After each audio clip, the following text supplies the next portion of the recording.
This is section 3.4, limits at infinity, horizontal asymptotes. So we're going to take a look at an example of a function 1 over x, and the graph of that function is right here. And what we're looking at in this section is what's happening as x gets really, really, really big or really, really, really small. And when that is happening, are we approaching something? So in terms of 1 over x, as x gets larger and larger, so we can see as x is getting, going towards infinity, what we find is that the function, the y values, get closer and closer, as you can see here, to 0.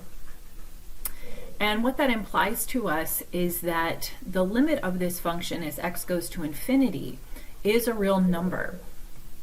It is 0. Now, this is in contrast to a function like x squared. In x squared, as x is getting bigger and bigger and bigger, x squared is getting bigger and bigger and bigger as well without bound. It just continues to get bigger. So a lot of what we're looking at in this section is when functions where when x gets really big, or you can see as we had in large negative numbers, are we approaching some finite real number value?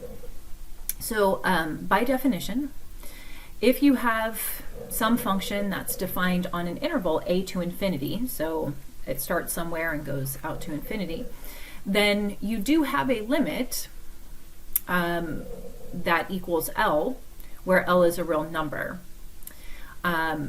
like that is a thing that is possible. It's not for every function, but it can happen. Now, the very specific definition, the epsilon delta limit definition, just says that this thing is true as long as x is increasing without bound, you can still find some difference between the function and its limit that's very, very small.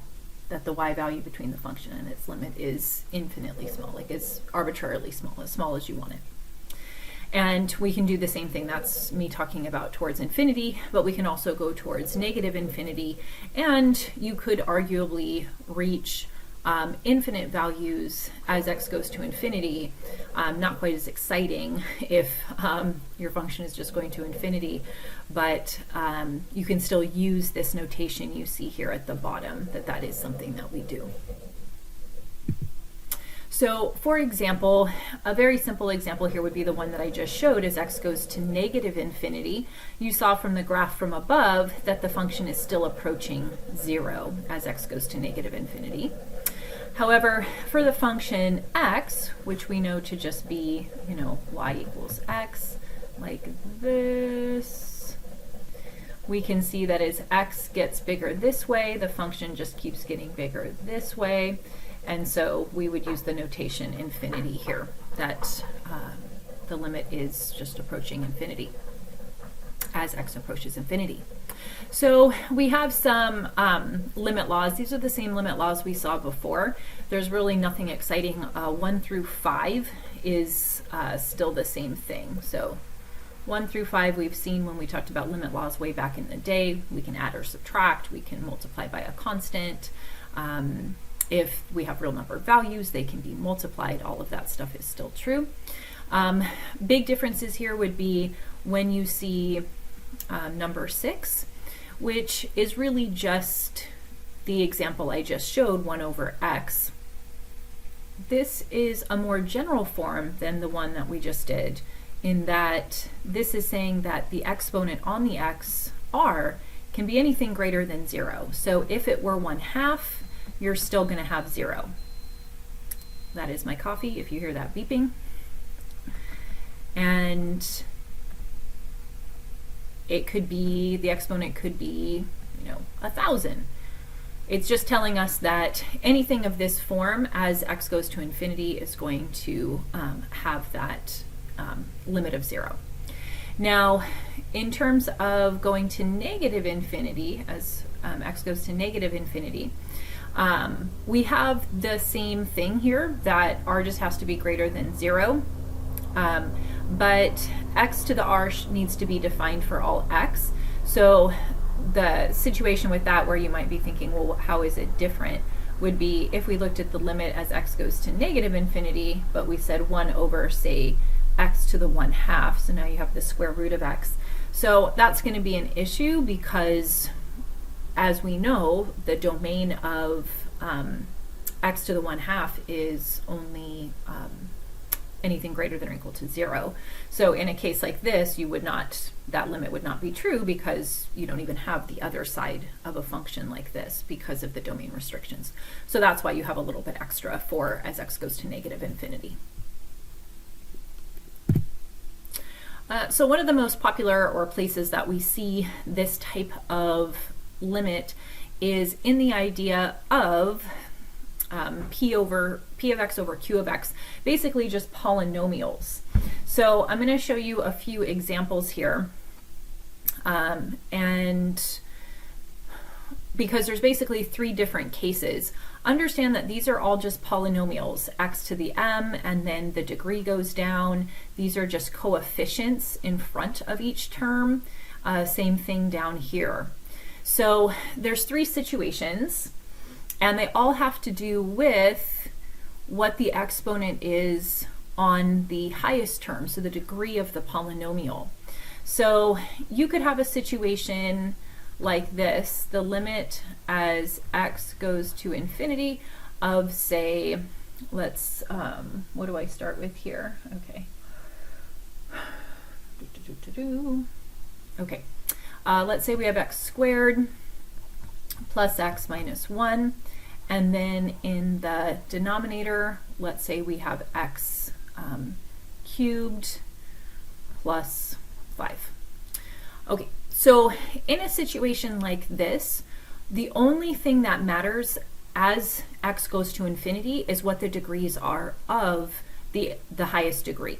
So the polynomial degree matters. This is x squared, and down here you have x cubed. And all you want to understand is that in this case, your m, your degree of the numerator, is less than the degree of the denominator, n. And in that case, what it means is, and you could practice this, you could put something in for x in this example I'm writing, and you can see what's happening. The denominator is getting bigger a lot faster than the numerator. So even if you think about a million, and you plug a million into the numerator and you plug a million into the denominator, because you're looking as x goes to infinity here, you want to understand that that denominator is going to be a lot bigger than the numerator, because a million squared is a lot smaller than a million cubed. So because of that, as x goes to infinity, this the value of this fraction is going to get smaller and smaller and smaller, and so its limit is going to be 0. Now, when the two are equal, so let's say you have m equals n. So let me just change my example here just a little bit. So what I'm going to do to change my example, the only thing I'm going to do is just change the degree of the numerator. So now they have the same degree. M and n are the same, the exponents.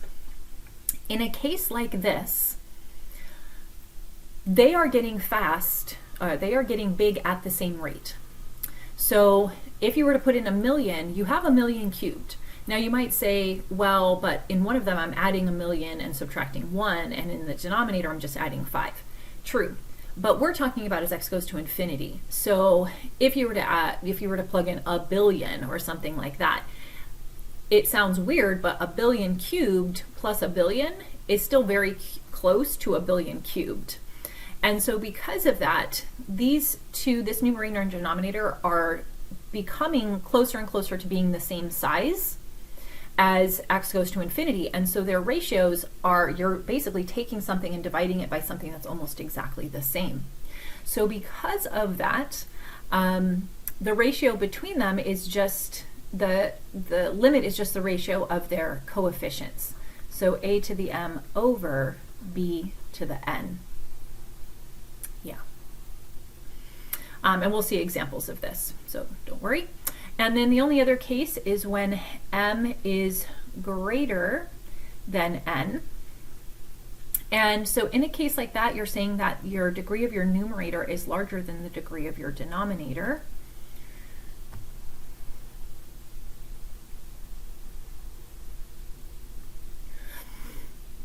So something like this. And in a case like that, what it's saying is that the degree of the numerator is causing the numerator to get bigger faster than the denominator. And as x gets infinitely big, it's getting infinitely larger than the denominator. And so because of that, you're going to have plus or minus, I was thinking how I wrote this kind of weird here, plus or minus infinity in a case like that. So it's just going to head out towards infinity or negative infinity, but it's not going to approach any value. So let's take a look at an example here. So this is the second case that we talked about where our degrees are the same. But I'm going to show you how to write this in a calculus way, because we can't just say like, you know, it's a to the m over b to the n. We actually have to write it out. So the trick that we have here, and when I say trick, you know, I mean like strategy for doing problems like this, is because, you know, we're back to limits now. So taking ourselves back, but there's reasons for that. So the trick here, and I'll write it on this side, is in cases like this, you want to divide numerator and denominator by the highest degree of the denominator. Okay, and if you want to read more about that, that's on page 235 of your book. There you go. So one way to look at this would be 3x squared plus 4x plus 2 divided by x squared. And then we're going to do the same thing with the denominator. 6x squared plus 5x minus 3 divided by x squared. And the idea of that is we are dividing numerator and denominator by the same thing, so we're really just dividing by 1, which is our very common math trick. So that's why we can do it. And then I'm going to rewrite to show you what we have. So I'm going to have 3 plus 4 over x plus 2 over x squared. In my denominator, I have 6 plus 5 over x minus 3 over x squared. But we're actually very, very close to being done right now, because now we can look at each piece that we have here. And in looking at each piece, I'm just going to maybe pick a color I haven't used yet. I want you to think about the fact that because we have addition and subtraction here, that's the reason we can look at each piece and see what's happening for the limit as x goes to negative infinity.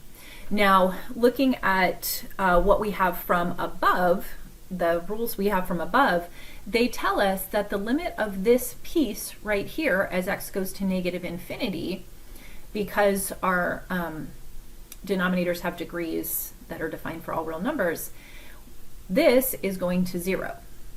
This piece as well is going to 0.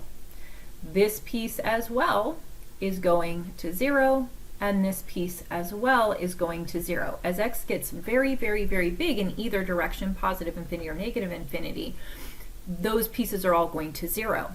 The other pieces don't have any x's in them, so we're using the rule, the property, if I go back here, that simply says the limit as x goes to infinity of c equals c, and this is true too for, these are all true for negative infinity as well.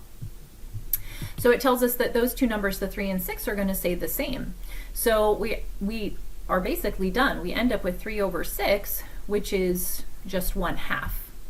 So the limit as x goes to negative infinity for this polynomial over this polynomial is just 1/2.